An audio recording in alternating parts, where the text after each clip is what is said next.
Le drame chez Orange County Choppers a été le carburant qui a permis à l'émission de décoller. Les échanges parfois explosifs entre Mikey Tutul, Rick Petco, Vinny DiMartino, Paul Tutul Sr. et Paul Jr. ont littéralement captivé le public. Et maintenant que nous sommes en 2023, il est temps de faire le point. Qu'est devenu le casting de American Chopper? On commence tout de suite avec ce qui a fait le succès de la série. Numéro 11. American Chopper et son succès. Quand American Chopper est arrivé à la télé en 2003, personne n'aurait pu imaginer qu'elle deviendrait un tel phénomène culturel. Avant son lancement, le monde du custom moto restait un univers assez méconnu du grand public. Mais American Chopper a changé la donne. L'émission nous a fait comprendre que construire une moto, ce n'est pas juste assembler des pièces. C'est un mélange harmonieux entre imagination, ingénierie et expression artistique. Son impact a été énorme. Elle a inspiré toute une nouvelle génération de créateurs, de mécaniciens, de passionnés. À travers ses designs complexes, ses techniques innovantes et une qualité artistique sans égale, l'émission a rallumé la flamme du chopper personnalisé. Cet engouement a rejailli sur tout un secteur. Les boutiques de chopper sur mesure ont vu arriver plus de clients. Les événements moto et conventions ont connu un boom de fréquentation. Et l'impact ne s'est pas arrêté au monde de la moto. Les principes et la créativité mis en avant dans la fabrication de ces motos customisées ont trouvé un écho dans d'autres domaines, comme le design, l'artisanat ou l'industrie.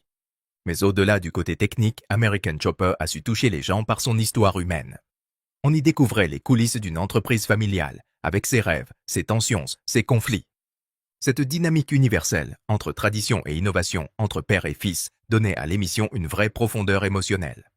C'est justement ce mélange entre narration familiale forte et amour de la moto qui a transformé American Chopper en phénomène culturel. L'émission a marqué durablement la culture moto et est devenue une pièce importante de la pop culture. Bien au-delà des moteurs qui grondent et du chrome qui brille, l'émission mettait en avant l'art, la rigueur, la passion et le travail bien fait. Chaque chopper y devenait une œuvre à part entière. Le public a été conquis par ce regard de l'intérieur sur un univers méconnu. Celui de la fabrication sur mesure, d'un atelier familial en perpétuel bouillonnement. Les intrigues, souvent aussi intenses que les machines, ont contribué à faire des Tutul un nom synonyme d'artisanat américain et de drame familial. Car American Chopper, ce n'était pas qu'un défilé de motos. C'était aussi l'histoire d'un clan, documenté sans filtre. Des caméras qui tournaient en continu, capturant autant les moments de tension que les rares instants de complicité. Surtout, la relation conflictuelle entre Paul Tutul Sr. et ses fils Paul Jr. et Mikey est devenue emblématique. Ces séquences pleines d'émotions brutes sans mise en scène ont fait la signature de l'émission. Parfois plus encore que les motos elles-mêmes. C'est ce réalisme, cette absence de filtre, qui a fait d'American Chopper un précurseur dans la télé-réalité. Une émission qui transformait les tensions d'un atelier en spectacle. Diffusée pendant 7 ans sur Discovery Channel, de 2003 à 2010, elle a permis au public de découvrir de l'intérieur l'univers de Orange County Choppers. Au début, Paul Sr. jouait un rôle très impliqué, n'hésitant pas à mettre la main à la pâte ou à calmer les conflits quand ça dégénérait. Mais l'émission ne tournait pas uniquement autour de la famille Tutul.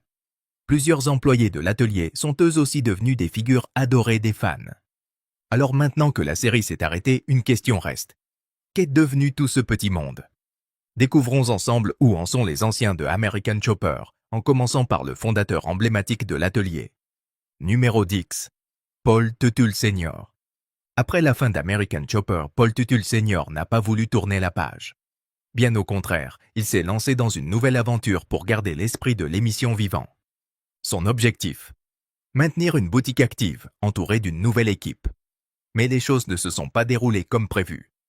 Déterminé à sauver Orange County Choppers, il a regroupé des passionnés de moto partageant sa vision du métier.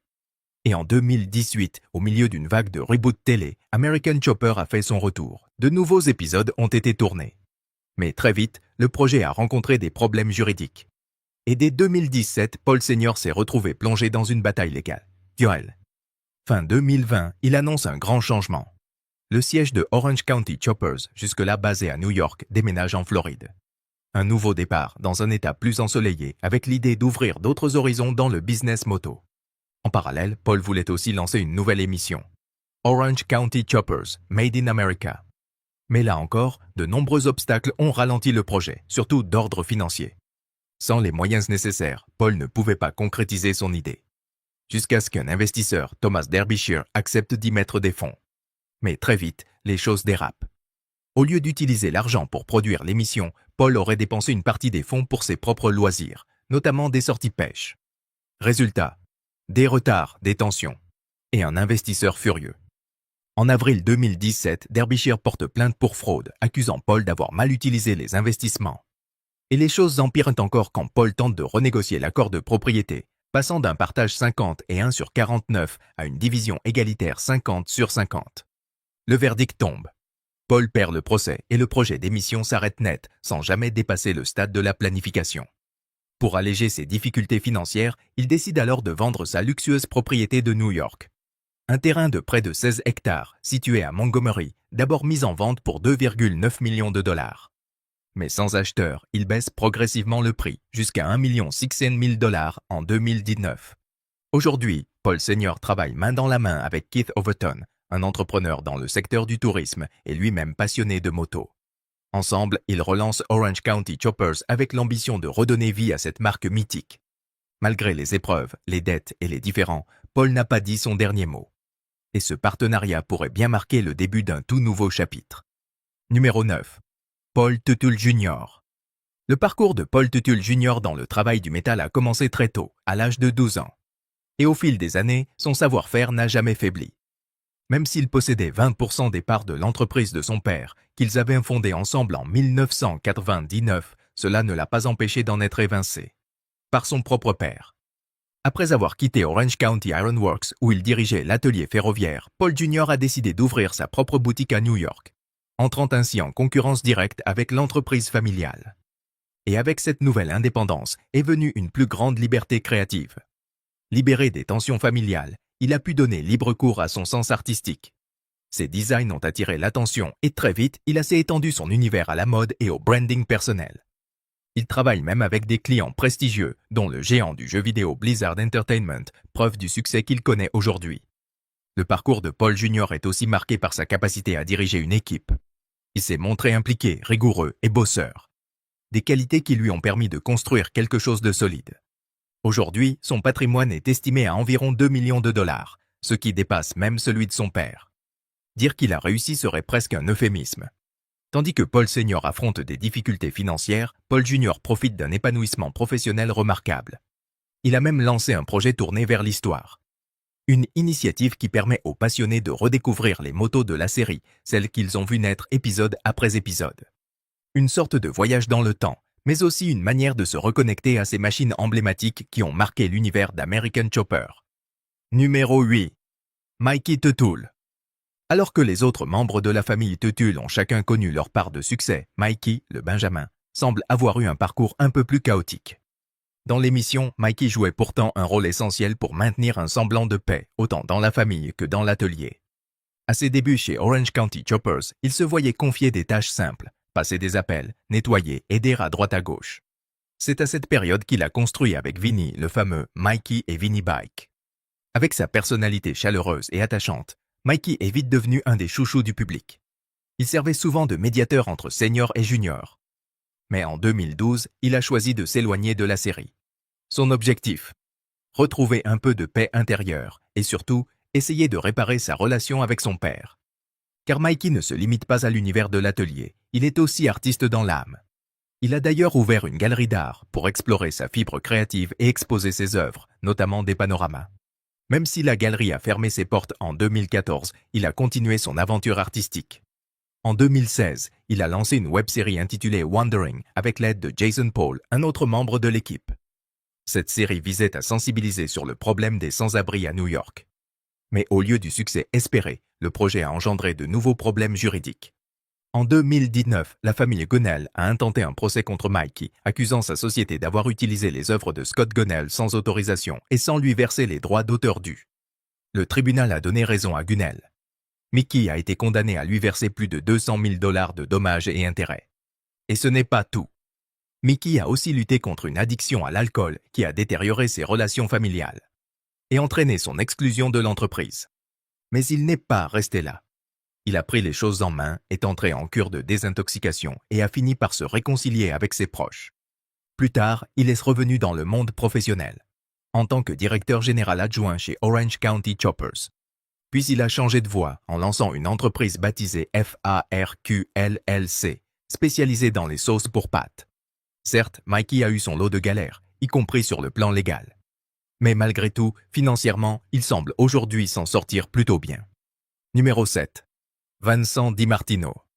L'histoire de Vinny chez Orange County Choppers commence au lycée, grâce à son lien d'amitié avec Paul Jr. Et même si Junior était parfois source de tension, il faisait partie intégrante du succès de l'émission, tout comme Vinny. Vinny a rejoint OCC en 2002. Mais en 2007, il a décidé de quitter le navire. Il avait envie d'évoluer, de grandir par lui-même. Après son départ, il a lancé sa propre entreprise, V-Force Customs. Mais ce nouveau projet a vite été freiné par la crise financière de 2008 qui a entraîné une chute des ventes de motos et un désintérêt pour les customisations coûteuses. Face à cette réalité économique, Vinny a dû repenser son modèle. Il a élargi ses services en ajoutant des prestations d'entretien automobile pour stabiliser ses revenus. Il a tenu le cap pendant 5 ans avant de faire évoluer sa boîte vers une nouvelle structure, DiMartino Motorsports.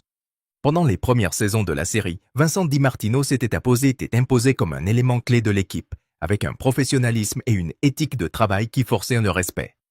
Mais à partir de 2007, les tensions en interne, du moins selon les rumeurs, l'ont poussé à partir.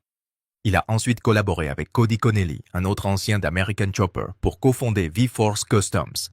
Une aventure qui a connu un beau succès, même si elle n'a duré que 5 ans. Avec la fin d'American Chopper, Vinny a peu à peu changé de cap. Il a laissé tomber les 2 roues pour se consacrer aux 4 roues. En 2013, il a vendu tout son matériel de moto et a utilisé les fonds pour lancer DiMartino Motorsports à Walden dans l'État de New York. Ce tournant a été payant. La trajectoire de Vinny après Orange County Choppers montre qu'il peut tout à fait réussir loin de l'ombre de Paul Sr. Il a même avoué dans plusieurs interviews qu'il se sentait limité quand il travaillait encore pour OCC, comme si son potentiel était bridé. Aujourd'hui, il laisse la preuve qu'il est possible de tracer sa propre route loin des drames familiaux. Numéro 6. Rick Petco. Même si Vinny était clairement l'un des favoris du public, il n'était pas le seul employé marquant de la famille Tuttle. Voici Rick Petco, un forgeron et métallurgiste talentueux dont la carrière dans la fabrication et l'assemblage de motos l'a rendu célèbre. C'est lors de la Daytona Bike Week en l'an 2000 que Rick a rencontré Paul Sr. 2 ans plus tard, il s'installe à New York où il décroche un poste chez Orange County Choppers. Au départ, il s'occupait de réparation de vélos, puis il est devenu distributeur régional dans le sud-est du pays.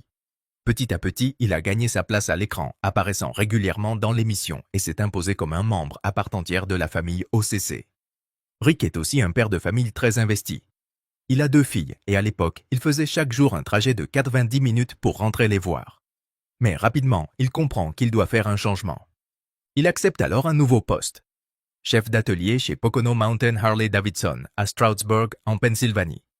Là, il aide les clients à personnaliser leurs motos, un domaine dans lequel il affine encore son expertise et trouve un vrai terrain d'expression. Au fil des années, Rick a également travaillé dans d'autres secteurs liés à la métallurgie, notamment dans la fabrication de fours et le pliage du métal. Et lorsqu'il n'est pas en atelier, il continue à créer. Il consacre son énergie artistique à fabriquer des couteaux artisanaux sous sa propre marque, RPD Co.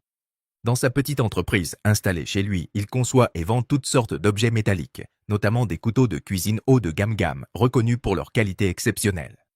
Et surtout, il le fait depuis le confort de son foyer, ce qui lui permet de passer plus de temps avec ses proches. Pour lui, c'est ça, la vraie réussite. Numéro 5. Cody Connelly. L'aventure de Cody Connelly chez Orange County Chopper, dans la célèbre série American Chopper, a commencé très jeune. Et dès le départ, on a senti qu'il était passionné par l'art de la moto. En tant qu'apprenti, il s'est immergé avec enthousiasme dans tous les détails du processus de fabrication. Il a très vite montré un vrai talent pour construire des motos sur mesure. Chaque projet qu'il touchait portait sa signature. Une obsession du détail, une recherche constante de la perfection et surtout un amour sincère pour le métier. Chez OCC, son évolution est impressionnante. Il passe d'apprenti à vrai mécano pro. Son savoir-faire a laissé une empreinte durable sur plusieurs modèles emblématiques de l'atelier. Dans le monde de la télé-réalité, où les conflits et le drama attirent souvent tous les projecteurs, le départ de Cody s'est fait dans le calme. Discret. Sans fracas.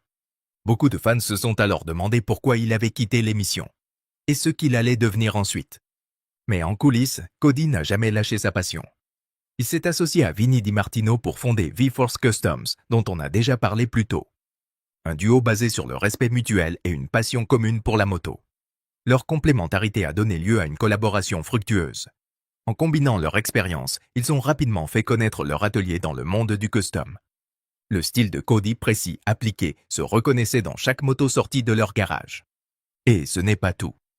En parallèle de V-Force, Cody a exploré d'autres facettes du monde mécanique, participant à des événements moto, collaborant avec d'autres artisans et affinant sans cesse sa technique. Même loin des caméras, il est resté actif, affûtant ses compétences, perfectionnant son art. Sa réputation a grandi, à tel point qu'il est aujourd'hui reconnu non pas pour avoir été dans une émission, mais pour son excellence artisanale. Ses contributions ont marqué le monde du custom. Il a rappelé à tous que derrière chaque moto unique, il y a un travail minutieux, précis, profondément humain. L'impact d'American Chopper dépasse largement le cadre télévisuel. Et le parcours de Cody, ce n'est qu'un chapitre d'un héritage bien plus grand, un programme qui a parlé à des millions de gens et où il est évident qu'il n'était pas le seul à briller. Numéro 4. Jason Paul. Jason Paul, c'était le designer phare de l'émission. Reconnu pour son style unique, mais aussi pour ses prises de bec occasionnelles avec Paul Senior. Grâce à son passage chez Orange County Choppers, il a pu lancer une carrière florissante dans le design industriel. Après American Chopper, Jason s'est investi dans une variété de projets de design bien au-delà du monde de la moto. Son style, mêlant innovation et fonctionnalité, l'a vite rendu incontournable dans le milieu. Côté perso, Jason savoure pleinement sa vie de père. Il partage parfois sur les réseaux des moments pleins de tendresse avec ses enfants. Cela dit, depuis la fin de la série, il garde un profil plus discret en ligne. Mais professionnellement, il a continué d'élargir ses horizons. De la conception de Chopper, il est passé à un design industriel beaucoup plus vaste. Et même après la fin de l'émission originale, il n'a pas totalement quitté les écrans. On a pu le revoir dans American Chopper, Senior vs. Junior, ainsi que dans Orange County Choppers en 2013. Il y a d'ailleurs eu un moment inoubliable dans l'un des épisodes de Senior contre Junior, où Jason n'a pas supporté une remarque de Paul Senior. La tension est montée d'un coup, jusqu'à ce que Jason, furieux, balance une moto du haut d'un pont élévateur. Aujourd'hui, Jason travaille comme ambassadeur pour SolidWorks, une entreprise spécialisée dans les logiciels de conception. Il partage son expérience avec leurs outils et montre tout ce qu'il est possible de créer grâce à eux. En parallèle, il dirige sa propre entreprise, Jason Paul Design. Il y développe des projets très techniques, comme la création d'une machine CNC, un outil central dans les processus de fabrication moderne.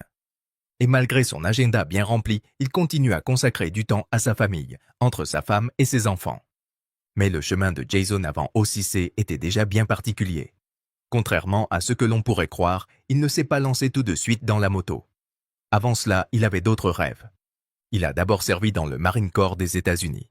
Une expérience formatrice qui lui a transmis rigueur, discipline et valeur. Il n'a donc pas foncé tête baissée dans le monde des choppers. Il est d'abord passé par l'Illinois Art Institute où il a obtenu un diplôme en beaux-arts, histoire de perfectionner ses talents créatifs. C'est en 2004 qu'il rejoint finalement l'équipe de Orange County Choppers. Très vite, il devient un membre précieux du staff. Même s'il apparaissait moins à l'écran que certains collègues, son travail parlait pour lui. D'ailleurs, grâce à ses compétences et à sa constance, Jason a su construire une belle réussite financière, avec une fortune estimée à plus d'1 demi-million de dollars. Son attitude calme, sa concentration et sa capacité à gérer la pression lui ont valu l'admiration de beaucoup. Il avait l'un des rôles les plus exigeants de l'équipe, mais il n'a jamais bronché. S'il avait, à la base, envisagé de rester dans les marines, la vie en a décidé autrement. Ses talents uniques l'ont mené jusqu'à l'univers de la moto. Et il y a laissé sa marque avec humilité. Numéro 3. Les épisodes spéciaux de la réunion American Chopper. 10 ans après l'annulation de la série, personne ne s'attendait vraiment à un retour. Et pourtant, Paul Senior et Paul Junior ont surpris tout le monde en revenant à la télé, ensemble. Ils ont participé à un épisode spécial de 2 heures, diffusé sur Discovery Go, dans lequel ils relevaient un défi. Construire un chopper pour ABC Supply Company, une entreprise américaine de couverture et bardage bien connue. Ce spécial diffusé le 24 février 2020 leur a donné pour mission de livrer la toute dernière moto de Orange County Choppers dans un délai très serré de 8 semaines. Malgré les tensions passées et une relation père-fils toujours compliquée, ils ont été contraints de collaborer. Du moins en théorie. Au début, Paul Senior voulait tout contrôler, sans vraiment tenir compte des idées de son fils. Mais malgré les obstacles et les imprévus, Paul Jr. a vu là une occasion unique de recoller les morceaux, même si tout ne s'est pas déroulé comme il l'aurait espéré. Vu le succès monumental de la série, il était presque inévitable que les chaînes veuillent faire revivre la légende, sous une forme ou une autre. Ces épisodes spéciaux ont donc vite attiré l'attention. Les fans étaient impatients de revoir les Tutules et de découvrir ce que chacun était devenu depuis la fin de la série. Mais ces épisodes, ce n'était pas seulement un voyage nostalgique. Ils montraient aussi l'évolution des dynamiques familiales et les transformations constantes du monde du custom moto. Et puis il y a eu les spin-offs, des émissions dérivées qui ont tenté de reproduire la magie de l'original. Certaines se concentraient davantage sur les aspects techniques du métier, montrant les subtilités du processus de fabrication. D'autres mettaient en avant les parcours individuels des anciens membres du casting, leurs projets personnels, leurs apparitions dans d'autres émissions. Mais aucune n'a vraiment réussi à recréer le phénomène American Chopper. Cela dit, la série a bel et bien gagné sa place dans l'histoire de la pop culture. Et même si les Tutules occupaient le devant de la scène, il ne faut pas oublier l'importance de tous les autres. Car American Chopper, c'était aussi un casting riche, avec des personnalités variées, chacune ayant apporté sa propre couleur au récit. Alors maintenant, il est temps de se pencher sur le reste de l'équipe. De voir ce que sont devenus tous ces visages familiers. Après la fin de l'émission. Numéro 2. Ron Salisbury. Voici un homme qui a apporté un talent bien particulier à l'équipe d'Orange County Chopper.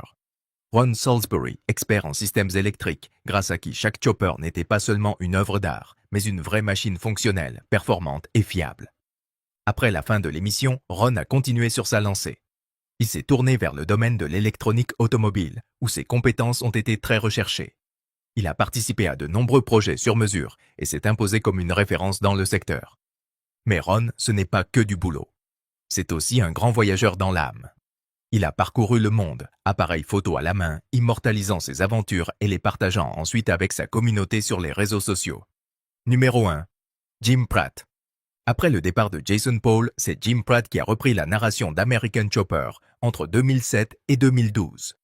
Pendant cette période, il a aussi prêté sa voix à d'autres émissions, comme Out of the Wild, The Alaska Experiment ou encore Airplane Repo. Mais contrairement à d'autres figures de l'émission, Jim a choisi de rester discret. Peu présent sur les réseaux sociaux, il mène une vie plutôt privée. Selon IMDb, sa dernière apparition à la télé remonte à 2019, dans la série Bob Hearts Abishola, où il jouait un annonceur radio. Depuis, peu d'infos circulent sur lui.